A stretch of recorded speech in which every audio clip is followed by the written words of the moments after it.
इंद्रलिंगाय नमः इंद्रियलिंगाय नमः इंद्रादि प्रियलिंगाय नमः ईश्वरलिंगाय नमः ऊर्जितलिंगाय नमः ऋग्वेद श्रुतिलिंगाय नमः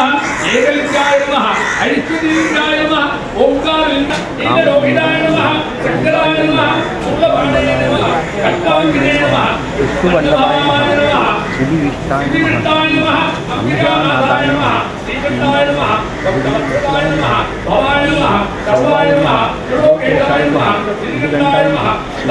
प्रियाय नमः रुद्राय नमः कवचिने नमः कामार्ये नमः अंधकासुरपुत्राय नमः किंकाधराय नमः यलानाथाय नमः कालकालाय नमः पंचवक्त्राय नमः सदाशिवाय नमः महेश्वराय नमः वीरभद्राय नमः गणनाथाय नमः प्रजापतये नमः हिरण्यरेणुवे नमः भगवते नमः प्रमदासाय नमः मृत्युंजयाय नमः पुष्पगणवे नमः जगद्व्यापिने नमः जगद्गुरवे नमः व्योमकेशाय नमः महासेनजनकाय नमः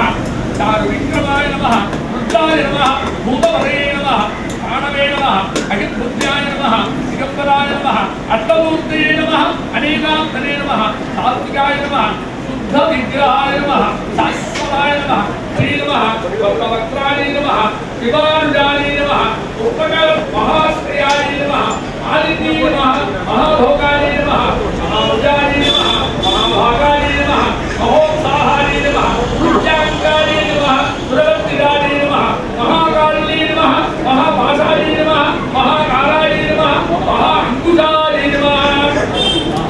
गीताय नमः विमलाय नमः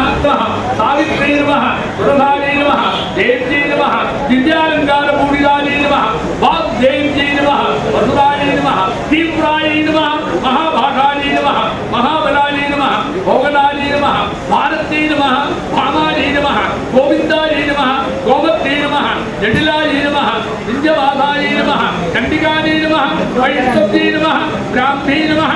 ब्रह्मज्ञानीगं निलयाय नमः ब्रह्मज्ञानीग साधनाय नमः सुधामूर्ते नमः सुभद्राय नमः सुशीलाय नमः सुरभूषिताय नमः सुरभाविन्ये नमः सुनाभाय नमः विनिद्राय नमः भक्तलोचनाय नमः विद्यारूपाय नमः विधानाक्षे नमः ब्रह्मदाय नमः महाफलाय नमः त्रयीमूर्ते नमः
सर्वाभ्यो देवताभ्यो नमः समस्तोपचारार्थे सर्वापराधक्षमापणार्थे समस्त मंगलप्राप्त्यर्थे कर्पूरनीराजनं समर्पयामि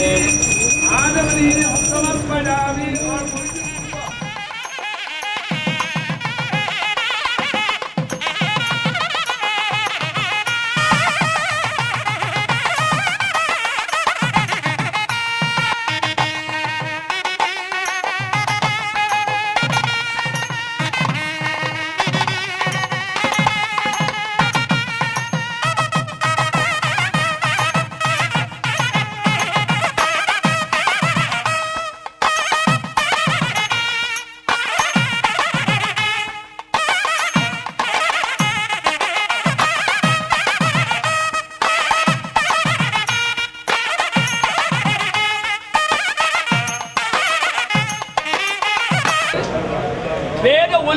அப்படி வேதாந்தர்கதமா இருக்கிற பரமாத்மா வேத ஒலி எழுப்பின உடனே ஆகாசத்துல பரவி நாம மனசுல சங்கல்பம் பண்ண சிலையில வந்து உட்கார்ந்து விடுறார். நம்ம கண்ணுக்கு புலப்படாது. சூட்ச ரூபமா ஸ்தூல ரூபமாவும் அனோரணீயான் மகதோ மகியான், அணுவிலேயும் அணுவாக மகத்திலேயும் மகத்தாக இதமித்தம் இவர் இப்படிதான் இருப்பார் அப்படின்னு வார்த்தையினால விளக்க முடியாததான ஒரு பெரிய சக்திக்கு தான் பரம்பொருள்னு பேரு. அந்த சிலையில அந்த சாட்சாத் பரம்பொருளுடைய சாநித்தியத்தை வரவழைச்சு அந்த சாநித்தியம் இருக்கிற சிலையை பாமரர்கள் அத்தனை பேரும் பார்த்துக்கிட்டு இருக்கிற போது அந்த சிலைக்கு பண்ணக்கூடியதாக உபச்சாரங்கள் அத்தனையும் மனசுல என்ன சங்கல்பம் தெரியுமோ, சிலையில அந்தர்லீனமா இருக்கக்கூடியதான பரமாத்மாவுக்கு தான் பணிவிடை நடக்கிறது, அந்த சிலைக்கு இல்லை அப்படிங்கிற ஒரு பெரிய நடைமுறையே நமக்கு ஏற்படுத்தி கொடுத்துருக்கான். கும்பாபிஷேகம் அப்படிங்கிற சொல்லுக்கு என்ன தாற்பயம் தெரியுமோ, கும்பத்தில் ஜலம் இருக்கும், அதில் ரத்தனம் இருக்கும், அதில் மாவலை இருக்கும், நூலு சுத்தி இருக்கும், அதில் தேங்காய் இருக்கும், அதில் ஒரு கூர்ச்சம் இருக்கும், அதில் ஒரு பிரதிமை இருக்கும், அதில் ஒரு மஞ்சள் இருக்கும். இத்தனையும் சேர்ந்தது கும்பம், வெறும் குடமில்லை. அந்த கும்பத்தில் வேத மந்திரங்களை ஒலிக்க விட்டு அந்த ஒலிக்குள்ள அந்தர்லீனமா இருக்கக்கூடிய பரமாத்ம சைதன்யத்தை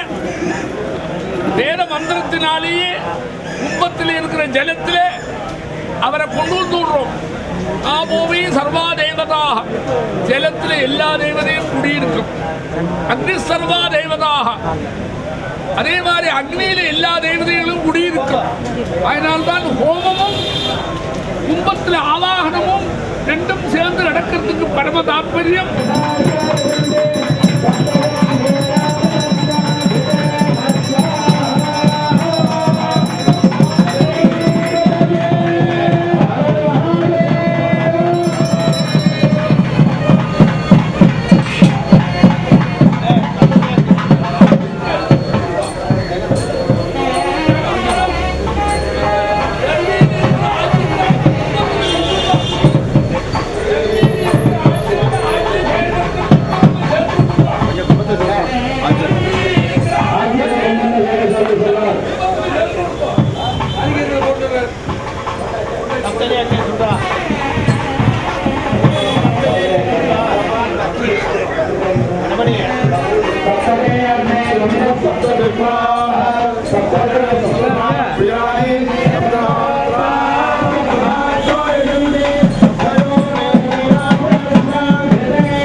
प्रतिष्ठानां एवं